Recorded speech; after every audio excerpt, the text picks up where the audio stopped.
Nail art आज एक fashion नहीं, ज़रूरत बन चुका है। महंगे कपड़े, महंगा मेकअप और महंगी ज्वेलरी के साथ खुरदरे नाखून अच्छे नहीं लगते। इसलिए बहुत सारे लोगों को नेल आर्ट का जो है ये शौक़ आ रहा है या फिर वो अभी ज़रूरत बनते जा रहा है। इसको समझने के लिए और इसको सही समझ और गैर समझ इन सब बातों को क्लियर करने के लिए आज मैं यहाँ आई हूँ।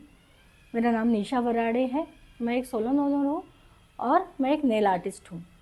इसके नाते मैं आपको ये समझाना चाहती हूँ कि अगर हम नेल आर्ट कर रहे हैं तो नेल आर्ट के पहले हमें ये जानना ज़रूरी है कि क्या नाखून हम पतले हैं या कोई ग्रीन सिंड्रोम है या कोई कटा है क्यूटिकल में या फिर कोई फंगल इन्फेक्शन है, तो हमें नेल आर्ट को अवॉइड करना चाहिए।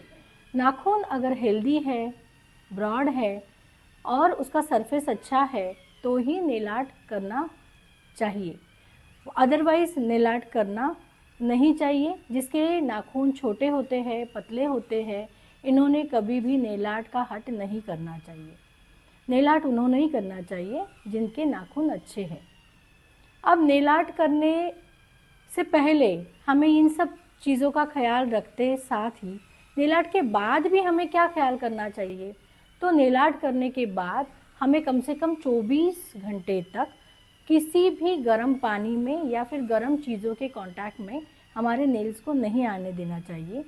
कोई भी चीज़ को हमें नेल के साथ उठाने की कोशिश नहीं करनी चाहिए जिससे नेल खींचे, या फिर तनने की कोशिश नहीं करनी चाहिए जिससे नेल को जो ग्लू लगाया गया है उसका लास्टिंग अच्छे से सेट हो जाए, ग्लू अच्छे से सेट हो जाए और नेल को अच्छा लास्टिंग मिले। इसके साथ ही नेल आर्ट करने के बाद हमें ये जानना ज़रूरी है कि उसका ख्याल कैसे रखें। नेल आर्ट का ख्याल या फिर नेल्स का ख्याल रखने के लिए हमें उनको लगातार रोज़ या आलमंड ऑयल, क्यूटिकल ऑयल या फिर कोई भी ऑलिव ऑयल लगा के उसको मॉइस्चर रखना चाहिए ताकि उसमें कोई ड्राइनेस ना हो और नेल आसानी से ना टूटे। इसके साथ साथ ही हमें ये भी पूछा जाता है कि क्या मैं हमेशा नेल आर्ट कर सकती हूँ, जैसे एक निकाला और कभी भी नेल आर्ट या कोई भी नेल्स घर में निकालने की कोशिश नहीं करनी चाहिए। उसको प्रोफेशनली हैंडल करना चाहिए। सैलून में जाके बाकायदा उसको अच्छे से ट्रीट करके ही उसको निकालना चाहिए।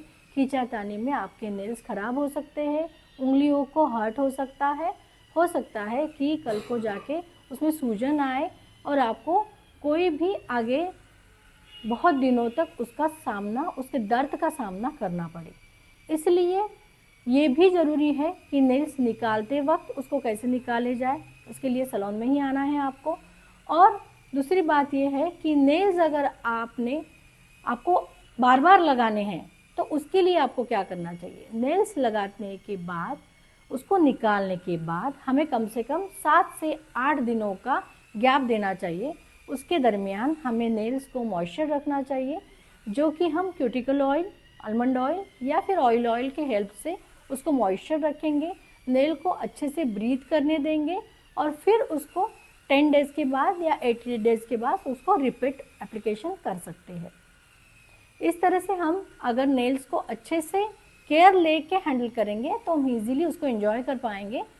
तो ये सब अगर आप अच्छे से समझो और इसको अच्छे से फॉलो करो तो आप आराम से कोई भी डिज़ाइन को, कोई भी नेल्स को अपने नेल्स पे सजा सकते हैं। Thank you.